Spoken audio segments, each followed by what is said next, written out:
السلام علیکم ورحمۃ اللہ وبرکاتہ۔ آئیے اس دعا کی فضیلت اور افادیت جانتے ہیں۔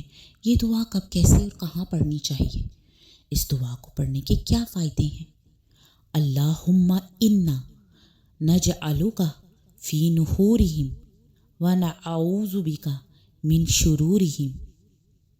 اے اللہ، ہم ان کفار و مشرکین کے مقابل تجھے کرتے ہیں اور ان کے شر سے تیری پناہ لیتے ہیں۔ یہ دعا کب پڑھیں؟ جب کوئی بلا وجہ بہت زیادہ پریشان کرے اور بیکار کی باتیں کر کے آپ کو نقصان پہنچانے کی کوشش کرے، اس میں جادو، ٹونے، ٹوٹکے اور اس قسم کی خرافات آ جاتی ہیں۔ شیطان کبھی یہ نہیں چاہتا کہ کوئی انسان اللہ کی طرف جائے، کیونکہ اس میں شیطان ہی کا خسارہ ہے۔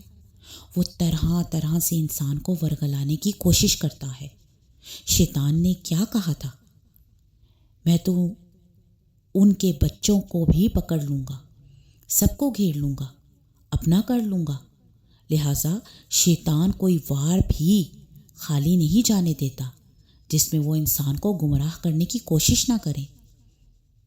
شیطان نے کہا تھا نا، میں سامنے سے آؤں گا، پیچھے سے آؤں گا، دائیں سے آؤں گا، بائیں سے آؤں گا، اور تم اکثریت کو شکر گزار نہ پاؤ گے۔ رسول اللہ صلی اللہ علیہ وآلہ وسلم نے فرمایا، جس طرح خون گردش کرتا ہے ایسے ہی شیطان دو رہا ہوتا ہے۔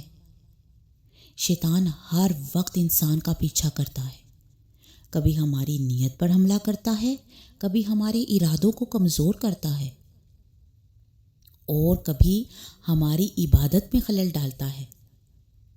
جب بھی کسی دشمن کی دشمنی کا خطرہ ہو تو اس دعا کو پڑھیں اور اس دعا کو یاد کریں اور اپنی روٹین کا حصہ بنا لیں۔